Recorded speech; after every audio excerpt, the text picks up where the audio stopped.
Okay, shalom, shalom, you guys. So the last video, I went back over it. It may not have brought everything out that I needed it to bring out. So just let me explain a little bit about the 97% and the 3% before we go on into theory of everything three, right? So what it is what they're saying is that there are two energies that are, spread across the universe that they are saying that they don't know what they are, according to gravitational theory. The way that the universe is moving and the way that gravity is moving doesn't make sense. So you've got a concept called dark matter. So some of you guys probably have heard of dark matter in scientific circles, in physics, in especially cosmic physics, theoretical physics, I should say. So dark matter, this concept of dark matter, what that is really, and if you really just dig down into what the nitty gritty of it is, so what they say it is invisible matter that is creating a bunch of extra gravity in the universe, right? So when they look out into the universe, they have, planets moving differently than they're supposed to, because they're saying that there's this unaccounted for gravity that's out in space that causes them to move that way. So extra gravity that they can't see, well, it must be some matter that gives off gravity, but we can't see it. So they call that dark matter. So really, dark matter is a bunch of extra gravity in the universe that really makes up most of the universe. So coupled with that, there's also a concept called dark energy. So what they're seeing is that planetary movements and galaxy movements, whatever they're seeing up there, right, is moving faster than it should in specific places, and so it's being pushed by an energy that they can't identify. So in gravitational physics, right, there's two concepts called dark matter and dark energy.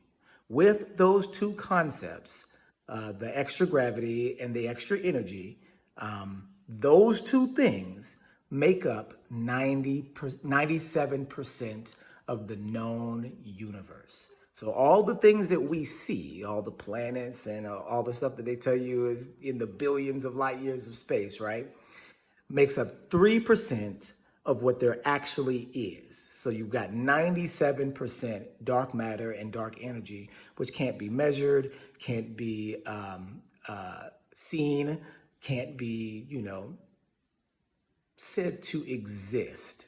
Because if you can't measure it, you can't see it, but you see somehow the effects of it, then it doesn't exist, right? So you have either two possibilities. You got this invisible, immeasurable substance out there that makes up most of the universe, or gravitational theory is 97% wrong. Or all that extra gravity and all that extra energy are just placeholders because the theory itself doesn't work. Just simply put. So, what's the more likely scenario? That you have this mysterious junk that makes up everything, or that it's just a false theory? It's a false theory. Okay. Theory of everything three.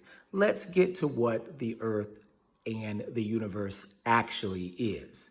So let's look. So we're looking here at, and I'm going to try to turn the camera around when I need to. All right. So we're in Genesis 1. So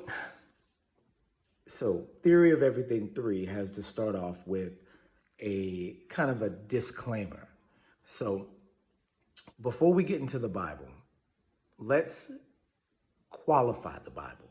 Because in a lot of situations, people say to themselves, okay, so you got the Bible, but what about Islam, right? What about Buddhism or Hinduism? Any of these other religious and ancient what about the Hammurabi Code? What about the Enuma Elish, which is the Babylonian epics, the ancient stories, which correlate very closely to the Bible. What about all of these different things? Why do we choose the Bible as our go-to source for what is actually accurate in history? Okay, the way we do that and the reason why we do that is because, for one, the Bible that we have is the most popular book ever sold. One of the first ever printed. It has ranged around the world and translated into many, many different languages. That's one, right? And what's important about that is that the Messiah said that would happen. In Matthew 28, first, the gospel has to be preached in the entire world.